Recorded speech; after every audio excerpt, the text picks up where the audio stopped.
I came to repair her barn before winter. I never expected her to become my home. Jonah Mercer said it with one hand on the top rail of Clara Whitcomb's south pasture fence, the November wind pushing at his coat as if it meant to carry him off before she could answer. Behind him, the San Juan Range stood under a hard blue sky dusted white along the ridges. Behind her, the repaired barn caught the late light in long amber stripes, every new board bright against the old weathered pine. There were hoof prints in the frost, a creak sounding low beyond the cottonwoods, and the kind of silence that comes only when two people have reached the very edge of what they can hide. Clara did not look away. Neither did he. By then the whole valley had an opinion about what should happen next. The valley could wait. Some moments belong only to the people standing in them. Then, as so many frontier stories do, this one began several weeks earlier with wreckage, cold weather, and a job that looked simpler than it was. Clara Whitcomb was 31 years old in the autumn of 1887, and by the second week of October she owned 160 acres of difficult beauty 3 miles northeast of Durango, 42 sheep, 9 milk cows, 1 old sorrel mare, 6 hens that laid when they pleased, a mortgage note of $312 due on December 15th at First San Juan Mercantile, and a red barn that had taken the worst of the September windstorm. Her husband, Elias Whitcomb, had been dead for 3 years, thrown from a wagon on the grade road above Baker's Bridge when a frightened team broke wrong at the bend. The western half of the barn roof had peeled back in the storm like bark from a struck tree. One more heavy snow would finish what the wind had started. Necessity makes quick decisions out west. She first heard Jonah's name from Mrs. Pritchard at the dry goods counter in town, between bolts of calico and a jar of penny candy gone sticky with dust. "Carpenter from Pueblo direction," Mrs. Pritchard had said, passing over the coffee Clara had come for. "Good with beams and doors. Doesn't talk unless it helps. Charges fair. Eats like a man who works." That was recommendation enough for Clara, whose life had been made more difficult by men who talked generously about help and worked sparingly when the hour came. By the following Tuesday, not a Tuesday she usually came to town for but one she chose because worry had shortened her patience, she found Jonah Mercer near Kellerman's feed shed examining a wagon tongue split clean down the center. He looked up once, listened to her describe the barn, asked how many feet of span the roof covered, whether the ridgepole had twisted, how far from the main road the place sat, and what timber still stood sound. Then he named a price that was neither merciful nor greedy. Clara agreed before either of them could think too much about it. He came out to the Whitcomb place 2 days later with a hammer roll, a broad axe, a hand auger, a coil of rope, and a bay gelding that moved with the economical patience of an animal accustomed to long miles. Jonah Mercer was 34, lean through the shoulders and waist from years of carpentry labor, dark-haired, weather-browned, with hazel eyes that seemed to consider every board and person by the same standard. What pressure will it bear, and where is it likely to split? A faint scar ran through his right eyebrow. His coat had been mended twice at the cuff. He tied the gelding near the pump, stood looking at the barn a full 10 seconds, and said, "I came to repair her barn before winter." At the time it sounded like an ordinary statement, the sort a workman makes to set a boundary around his purpose. Clara, who had spent 3 years building boundaries sturdy enough to stand in all weather, respected the line he drew. Work was the only language Winter trusted. Before he could set his ladder, the sorrel mare in the side pen caught the smell of the storm-torn tarp flapping loose from the eaves and panicked against the rail. The top board snapped. The mare half jumped and half fell into a confusion of harness leather and broken wood, and Clara was over the fence before she had time to be afraid. Jonah moved at the same instant. He dropped the ladder, caught the hanging tarp, and crossed the churned mud in 3 quick strides. He did not shout. He did not waste breath telling Clara to move aside. He put one hand flat against the mare's neck, used the other to free the twisted trace from her foreleg, and spoke in the same low tone he might have used to test a sealing joint. Clara took the halter. He lifted the broken rail clear, and together they steadied the mare until her sides stopped trembling.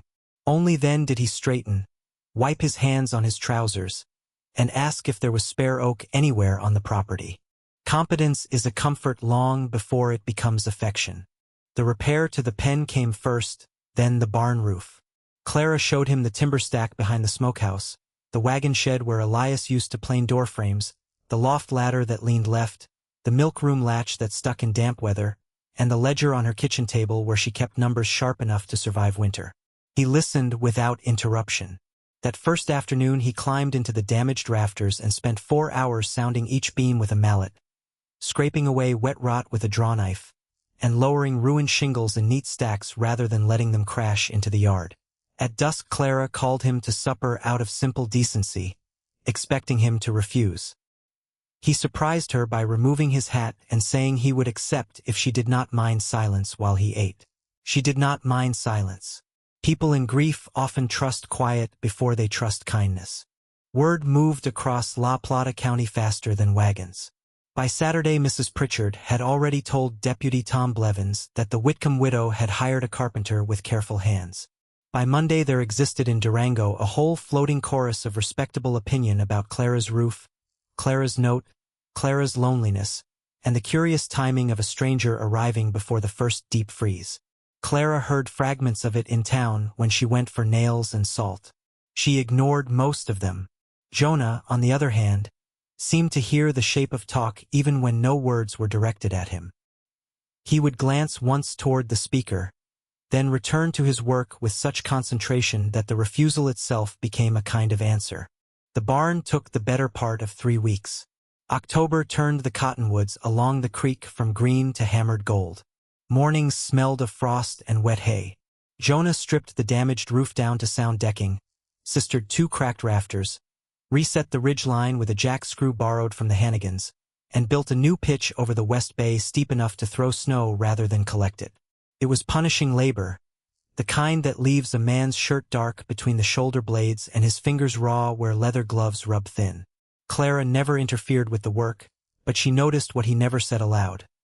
He braced every joint as though repairs were promises, and he made them with the assumption that someone would need to trust them in bad weather. Some gratitude enters a house without opening the door. Their first Real ease arrived not in the barn but in the kitchen. Clara had gone out to fetch kindling before dawn and come back to find Jonah crouched beside the long pine table, one knee on the floorboards, tightening the cross brace Elias had meant to fix for nearly a year before he died. The table no longer rocked. The loose pantry shelf that had always tilted flour sacks toward the wall now sat level on 2 new cleats. Jonah had done both jobs while water heated for coffee, without charge and without announcement. Clara set the woodbox down more carefully than necessary. "You weren't hired for this," she said. He stood, rolling the screwdriver in one hand. "No," he answered, "but it needed doing." He went back outside before the sentence could mean more. Clara laid her hand against the steadied table and felt something unfamiliar move under her ribs. Not joy exactly, and not fear. Recognition, perhaps.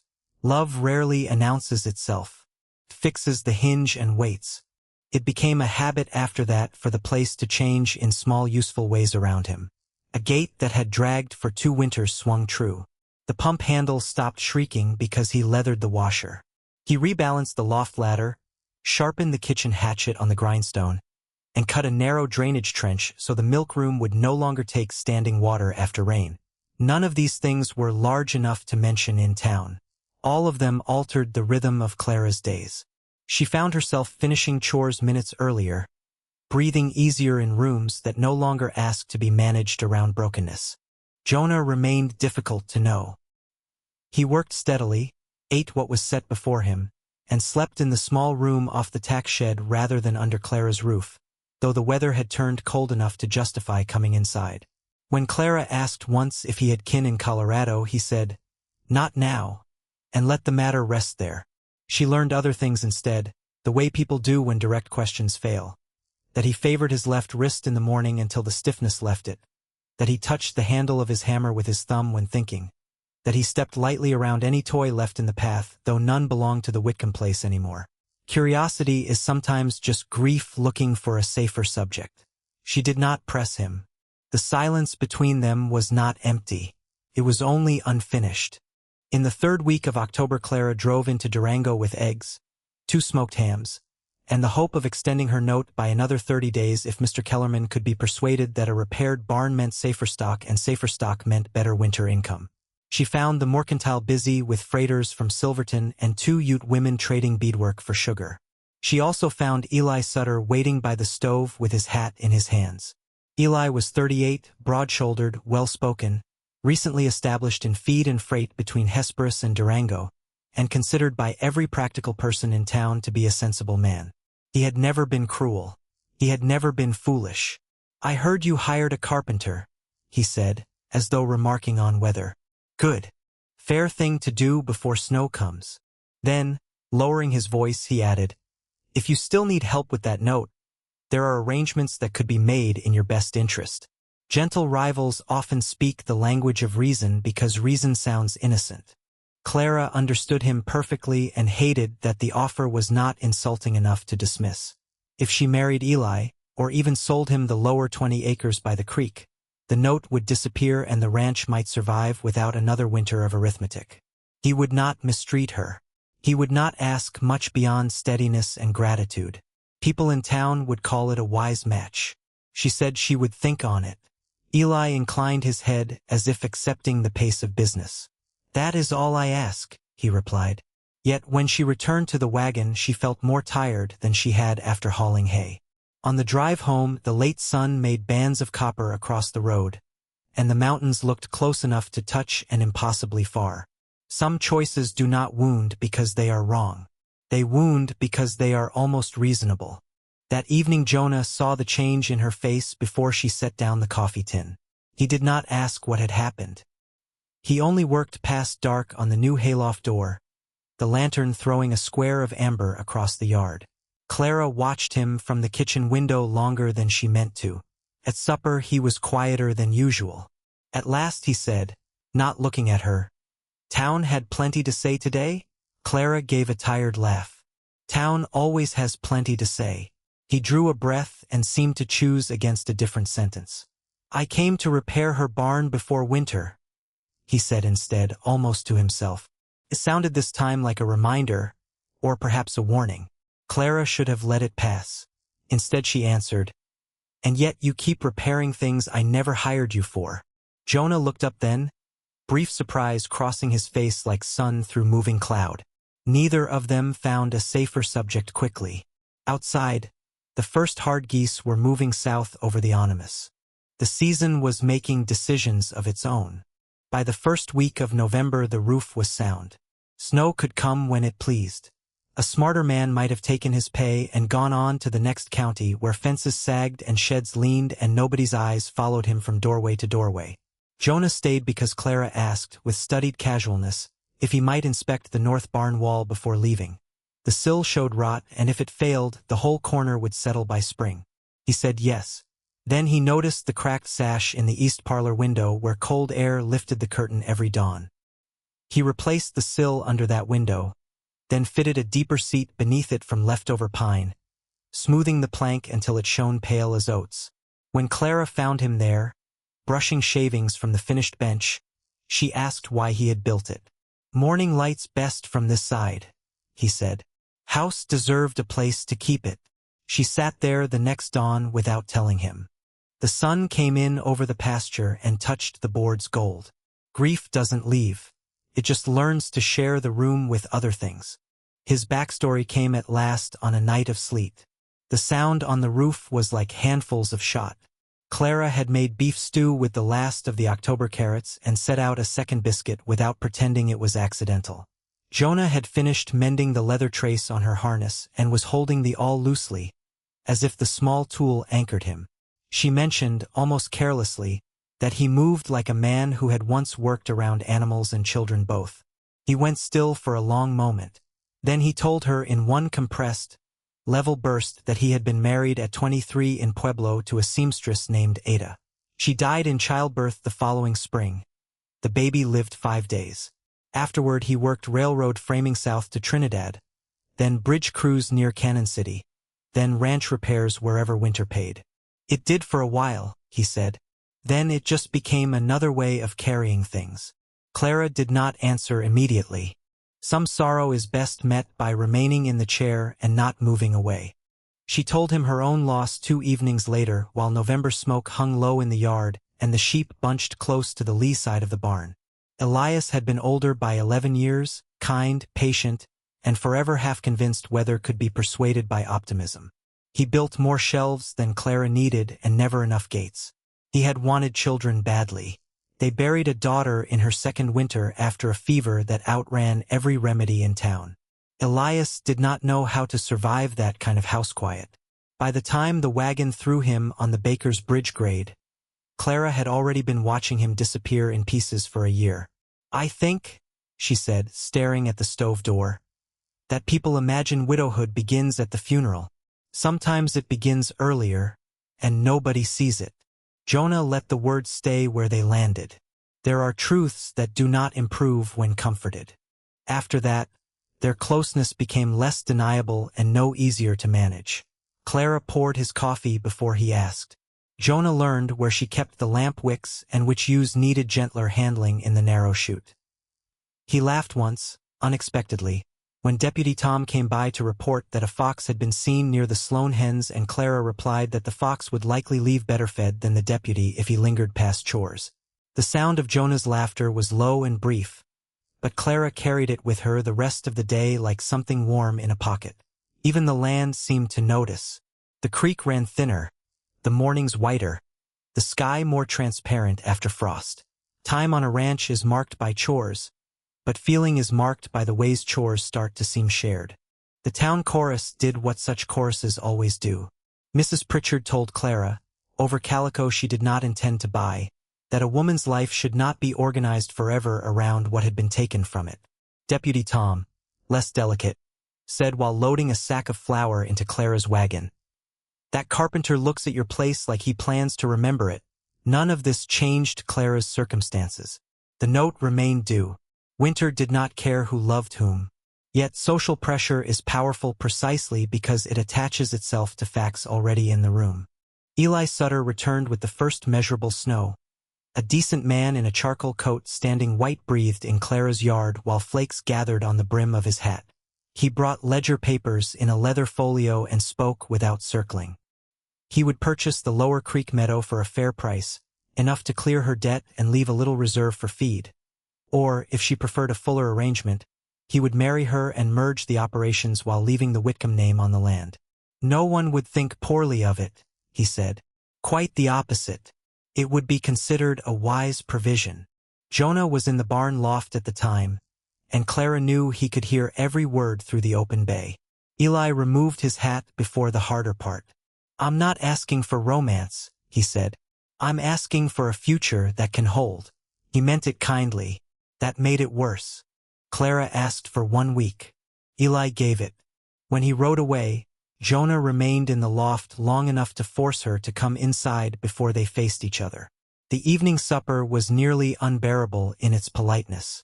He complimented the stew. She asked if the new stall latch would hold.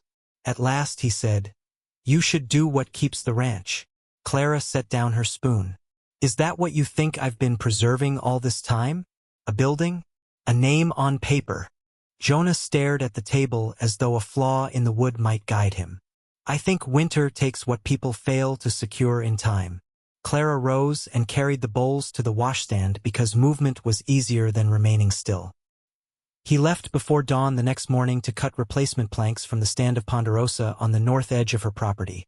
And Clara spent the hours until his return angry at him for advising sense and angry at herself for wanting him to advise anything else. When he came back, he brought more than planks. Tied among them with rawhide was a small cedar box Clara had not seen opened since her daughter died. It had been stored under broken tack in the loft, its lid split, one brass hinge torn free. Jonah laid it on the kitchen table with the caution usually reserved for breakables and said only, "Found this where the leak had started." That night, after chores, he repaired it under lamplight. This labor was not like the roof, all strain and leverage, nor like the table and shelves, quiet domestic corrections folded into dawn. It was slower than both, almost ceremonial. He cleaned the water stain from the grain, pinned the crack from beneath so the seam nearly vanished, burnished the brass hinge, and lined the inside with a square of blue cotton Clara recognized from an old apron she had once worn when Ruth was alive. He must have found the remnant in her rag basket and guessed its meaning or felt it without guessing. He did not explain. He set the box before her when finished and went to stand by the door. That is what love looks like when it has learned reverence. Inside the box lay 3 things Clara had not touched in 2 years. A wooden lamb Elias carved during one thaw week in February, a knitted baby booty gone soft from handling, and the silver christening spoon Mrs. Pritchard had ordered from Denver too late to be used.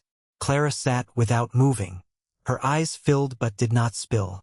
She looked at Jonah over the restored lid and asked, very quietly, "Why would you do this?" He seemed almost startled by the question. "Because you kept it," he said. "And because the roof wasn't the only thing weather had been getting at." Clara pressed her thumb to the smooth cedar edge. The room felt both larger and more exact than it had an hour earlier. She had known men who offered speeches when silence would have served, and promises when labor was required. Jonah had offered pine boards, level shelves, warm water, and now this impossible mercy of care given to the most painful object in the house. Home is not where nothing hurts. Home is where the hurt is handled gently. The fence line confrontation began because the lower pasture posts needed resetting before the ground froze deep. Clara took Jonah with her to walk the south boundary where the creek bent in a narrow silver loop and cottonwood leaves, mostly fallen now, lay packed against the wire like old coins. It was 4 days after the cedar box, 2 days before Eli's answer was due, and less than a month before her note matured. The mountains stood clean and distant in the cold. Clara carried the rolled survey map Elias used when checking corner markers. Jonah carried the post mall over one shoulder, though there was little actual work in the errand. Both knew she had chosen the boundary because some truths require open ground. They checked 3 leaning posts, spoke about frost depth, and then, at the place where the fence turned toward the road, she stopped.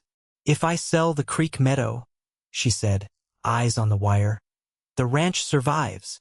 Jonah answered after too long a pause. "Likely." She turned then. "And if I don't?" He set the maul down carefully in the dead grass. His first expression was not courage but resignation. The face of a man who has decided pain will be cleaner if it is accepted at once. "Then you may lose more than you can afford," he said. Clara's shoulders tightened. "That is not the question I asked." The creek made its small cold sound below them. Far off, a cow bawled once from the Hannigan place. Jonah took off his gloves finger by finger, as if delaying would improve the answer, and failed to find any answer gentler than the true one. "I came to repair her barn before winter," he said. This time the line was no boundary and no warning. It was the confession of a man who had crossed his own limits and knew it. He looked straight at her and finished, "I never expected her to become my home." Clara closed her eyes once. When she opened them, Eli Sutter was riding up the road on a bay gelding, having taken the most practical route imaginable to the least practical moment of his life. Eli dismounted before reaching them and removed his hat, because even now he intended to behave well. The papers in his folio were already prepared. He took in the scene with one glance too intelligent to miss anything. "I can return later," he said, though all 3 knew later would not alter the substance. Clara told him no. Better to finish it where they stood. Eli listened while she said she could not sell the meadow and could not accept his proposal. For a moment the only sound was the wind needling through dry grass. Then he gave the friction honesty required of him. "Fair is fair, Clara," he said, not sharply but with real strain under the civility. "I offered when your books were against you and your roof was failing. I offered my name cleanly. I won't pretend it costs me nothing to be turned aside for a man with no deed, no herd, and no certainty of staying once spring roads open." Jonah stepped forward then, not aggressively, only enough to share the burden of the accusation. Elias Yavtaitaned. "You may be a decent man," he told Jonah, "but decency and permanence are not the same currency. Boundary lines are where futures argue their case." Jonah could have answered with pride. Instead he answered with something harder. "You're right," he said. "I have no deed. I've spent years leaving before walls could remember me." He glanced once at Clara, then back to Eli. "But if she asks it, I'll stay long enough to be measured by weather instead of intentions." Eli studied him a long second, perhaps recognizing that the statement cost more than any boast would have. Clara felt the whole valley narrow to the width of that fence rail between them. "I am not choosing between security and foolishness," she said, voice steadier than she felt. "I am choosing which life feels honest while I'm living it." Eli lowered his eyes briefly. When he looked up, some of the resistance had gone out of him, though not all. "Then be honest at the Christmas supper," he said. "Let people see it plainly. I'll not have half the county saying I pressed a widow in secret." It was a proud request and a fair one. Clara gave him her word. That public test came on the second Saturday of December at the church supper in Durango, where lanterns hung from wagon hooks, spruce boughs framed the windows, and every respectable person in attendance had already heard 5 versions of the fence line story without the benefit of facts. Clara wore her dark plum dress with the high collar Elias once said made her look too serious for dancing. Mrs. Pritchard adjusted the shawl at her shoulders and whispered, "At least let seriousness choose correctly." Jonah arrived late, clean-shaven, in a black coat borrowed from Deputy Tom that fit well enough to suggest respect if not money. Eli was already there near the coffee urn speaking to Father Harlan. No one caused a scene. Frontier decency usually avoids open spectacle. Instead, the pressure came through custom. Who would carry Clara's plate? Who would claim the first set in the Virginia reel? Whom would she stand beside when the raffle numbers were called? A town need not shout in order to place a person on trial. Eli approached first and, true to his own demand for plain dealing, asked Clara in a voice several people could hear whether she had reached a final answer. Clara looked at him with full respect. "Yes," she said, "and I thank you for every fair thing you offered." Then she crossed the small distance to Jonah, set her gloved hand on his sleeve and said, with a calm that made the moment larger rather than smaller, "If there is a dance to be had, I believe I'll have it with the man who repaired more than the roof." The phrase passed through the room like a struck match finding dry wick. Mrs. Pritchard closed her eyes in triumph. Deputy Tom grinned into his coffee cup. Eli stood very still for one humanly difficult beat, then inclined his head. Pain and dignity can occupy the same body at once. To his credit, Eli did not leave. He even crossed back later with 2 raffle tickets Clara had dropped and told Jonah, quietly enough not to make a performance of grace, that the feed account would remain open through January should the Whitcomb place need it. "No charity," he said. "Business terms. Fair ones." Jonah thanked him. Eli's mouth turned in something like weary amusement. "See that you stay long enough to deserve the confidence you've collected." It was the last real pushback of a rival who had lost honestly and meant to recover honestly as well. Clara never loved him, but she respected him more in defeat than many men earn in victory. The reward, when it came, fused practical survival with emotional certainty the way frontier life always requires.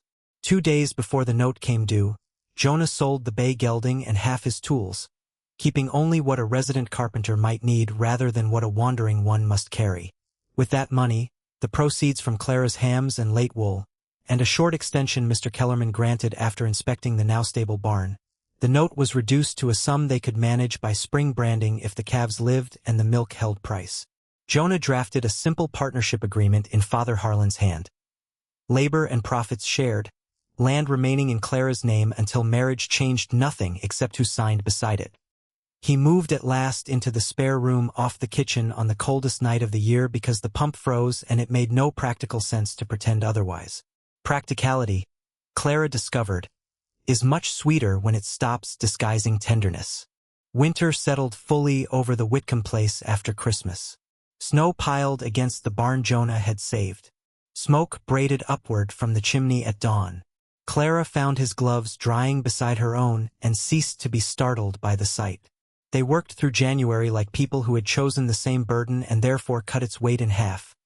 Feeding stock in the dark blue hour before sunrise, mending a lambing pen, balancing accounts by lamplight, arguing mildly over whether the hens were worth their grain. Once Clara woke in the night to find Jonah at the east window seat looking out over moonlit drifts. She asked what kept him awake. "Still learning," he said. "A person can stay." She sat beside him until the glass silvered with dawn. Some promises are not spoken at the altar first. They begin in the ordinary hours no one else sees. They married in April when the creek ran high with snowmelt and the cottonwoods had just begun to green. Clara wore dove-gray wool with a high-necked bodice and long sleeves. Mrs. Pritchard called it sensible and then cried all through the vows. Deputy Tom stood up with Jonah. Father Harlan spoke briefly, understanding that some people dislike having the deepest parts of their lives narrated back to them in public. Eli Sutter attended with composure and sent, the next morning, a wagon-load of seed oats at wholesale price with a note that read, in his tidy hand, "Best interest sometimes requires admitting the matter is no longer yours to solve." Jonah laughed when Clara showed it to him. She kept the note anyway. Not all endings require bitterness to feel complete. By late May the barn smelled of new hay again. The repaired roof threw rain cleanly. Calves bawled in the dusk. Clara sat some evenings on the east window seat Jonah had built, mending shirts while he worked at the bench outside shaping handles for tools the ranch would need next season. He had, without ceremony, become part of the geography. One evening as the sunset laid copper over the pasture fences, Clara leaned in the open doorway and asked if he remembered what he had said at the boundary that day in November. He looked up from the draw knife. Every word. She smiled, the guarded look long gone from her face. "Good," she said, "because I did become your home, and you became mine." The line had traveled all the way from fear to truth. If there is a lesson in them at all, stories like this are not really about rescue. They are about recognition, about the quiet miracle of being fully seen by someone who notices the broken hinge, the uneven floor, the grief box hidden under old tack, and does not turn away from the work required. Plenty of lives are offered fair arrangements. Fewer are offered understanding. Remember the roof, the shelf, the cedar box, and the fence line where honesty finally stopped pretending to be caution. Thank you for spending this time on the frontier with me. Until next time, keep riding. And next, there is the story of the schoolteacher who paid a drifter with 2 jars of peach preserves to mend her orchard fence and discovered he had been carrying a wedding ring that was never his.